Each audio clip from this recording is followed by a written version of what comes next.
think it goes without saying that action is like one of the best genres to ever come out of fiction. Your favorite movie's probably action, your favorite comics probably action, your favorite video games probably action. Everything is action nowadays. And the thing about these action-packed worlds is that they can get pretty hectic, crazy, or any other word that means like that. And all of that action brings some of the most undesirable worlds to ever live in. And so today, I'm going to be looking at some of the worst worlds to live in fiction. This is going to include TV shows, comics, animes, and video games. I tried to pull from every aspect of fiction, so hopefully this is a good list. And let me know what you think is the worst universe to live in. But first on the list, we got the boys universe and their so-called superheroes, or supes as Mocha would say. Supes is actually a fitting name because these guys are not superheroes. Tell me right now, what ounce of hero does the Deep and Homelander have in them? Imagine you trying to chill with your girl, then out of nowhere, boom, you can only see her hands, the rest of her body is gone. You found out a superhero did it, he didn't care by the way, and you think you better get some money off of it. All you get is some forced apology, and let's be honest, A-Train did not care at all. And you didn't make any money off of this too, because little did you know, the whole government is run by VOT. They can sweep everything and anything off the internet. Do people even know that Homelander just be splitting planes in half? Or if you did know that and you try to spread awareness, you would just be killed. And how come every superhero that's actually nice in the show gets done dirty? Like that boy Supersonic, Homelander killed him just to prove a point. Imagine being Starlight, you get powers and you want to use them for good like the people you look up to. Come to find out they're all psychopaths and one of them wants to have their way with you. This verse is actually disgusting, and one of the only reasons it's not any higher on the list is because most of the crime is in America. Besides that one time Homelander did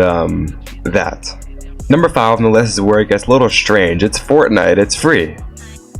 My bad. But seriously though, did you ever try to think what Fortnite would be like if you were actually in it? It would be horrible just trying to imagine just trying to fight for your life. If you were in Battle Royale, your memory would be completely reset every time you die or win the game. Unless you're Batman, I guess, because he figured it out in the comics. How long are you even in this loop for? If your game is 30 minutes long, you're at least playing 100 games every day. Even if you somehow figure it out that you're in a loop, you're a cook. You are not Batman. There is nothing you can do. Imagine trying to make the same friend every 30 minutes because their memory keeps resetting. I'm not gonna lie, I'm going insane after a couple of days. That's not even the worst part. You have to go against one of the most powerful beings in fiction all the time. You gotta deal with guys like Doctor Doom, Galactus, and Darth Vader trying to take over the island. And now that I'm thinking about it, how did all these guys even lose? Jonesy really gotta have some Batman level tech or something. It's time we start having those uncomfortable talks about Jonesy. He might be the MVP. Now, I was just talking about playing the game of Fortnite, but imagine actually living in Fortnite. Like you clocking in at Shifty Shafts, you going home in Greasy Grove. You better show up to your job and find out there's nothing to do over there. Them players took everything, and now you're trying to make it home with not even an ammo box, and now look at your house, it's gone. All your loot is taken, they kicked down their door, they building outside of your house. You trying to walk in your house, come to find out they put a trap on the ceiling, now you're cooked. It's over for you, buddy. Just head on over and move over to Moisty Mire. This next one could have been a lot higher on my list, and that's Invincible. Let me tell you something, if you live in a major city, you are done for. Just look at the Invincible War. They destroyed every major city. They destroyed Los Angeles, Chicago, New York, Paris, Moscow, London, Tokyo, and that wasn't even all of them. Them dudes had no empathy. They would kill your loved ones and then turn around and go, I miss my mom. And how come every major fight in Invincible seems like some 9/11 type damage? Low-key, it might be worse. I mean, Omni-Man had Mark running through a train. And these fights happen constantly. Every day it seems like the Guardians of the Globe are fighting some kaiju level threat. Speaking of the Guardians of the Globe, what a joke those guys are. I cannot fathom that Immortal was once the strongest on the earth. He gets soloed by every little villain there is. You're thinking to yourself, oh, I'm safe, the Immortal is here, just for him to get his head to slide off for the 5th time in this series. Do you guys know how traumatic it would be if the face of the earth just turned evil out of nowhere? Talking about this, people don't matter to me and I need to conquer them. You really can't trust nobody, not even Invincible. And I'm not gonna get into some spoilers here, but Robot did some pretty crazy stuff in the comics. There is literally a whole wall in Invincible dedicated to how many people died. And I didn't even mention the constant alien invasions. Or what about the time when the most powerful beings in the universe just decided to live on your planet? You could maybe live like a good 30, 40, maybe 50 years in Invincible. But at the end of the day, the only thing that matters most is where you live. And something I gotta add in about Invincible is that sometimes the main strongest people just don't want to fight for you. I'm not even just talking about Omni-Man just saying, no, I hate you guys. When the variants are attacking, damn, they're killing 1 billion people. I mean, Mark just decided to do nothing. Dude was in the hospital looking after Eve, talking about her broken leg as if she isn't strong enough to just walk up after that. She literally walked off her broken leg the next episode. I mean, what was Mark doing?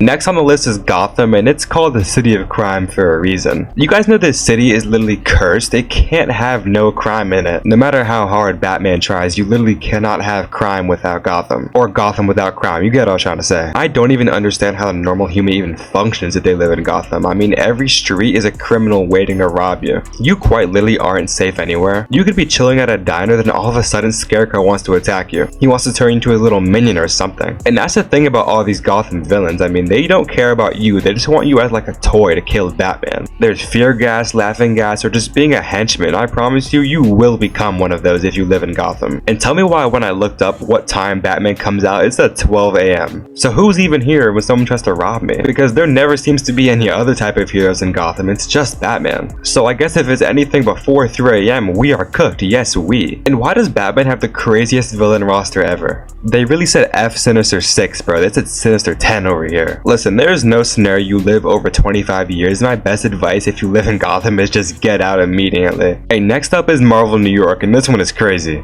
Picture Loki just throwing your car away to move it out the way. And you're thinking to yourself, oh no, my car. But then you look as the Hulk catches it, and you think to yourself, yes, my car is saved. So much money is saved, my mortgage, my insurance, and oh my god, did Hulk just throw my car? It is a good thing a ton of superheroes live in New York here, but you know what's not a good thing? It's that they only care about themselves. Every week there's a new villain trying to make a movie and hit the box office. Just straight up ripping your cities apart. Your house is gone and you can't even sue anybody. I mean, who do you even sue? The superheroes? They saved you. The Avengers leader, Tony Stark, ain't gonna do anything. As a regular civilian in New York, you have to just sit there like a good boy and take everything. You have to take the weekly invasion, the weekly mind control, and the weekly destruction. And God forbid you live in Queens where Spider-Man is. Spider-Man got literally everybody on him and you can't do anything about it. You just gotta sit home and pray Doc Ock's claws don't just come crashing through your window. There's no way people actually tour New York in the Marvel universe, right? The biggest tourist attractions in New York always be getting attacked. Times Square in the Avengers movie, the Statue of Liberty in almost every movie. You're gonna go to New York for some family fun, you go up there and it's a wasteland. It's simple, I go to New York for one day, I see where Doctor Strange is fighting and I leave. Just like that. Everything that I just said doesn't compare to this one universe. You won't even be able to live up to 5 years here. It's the famous,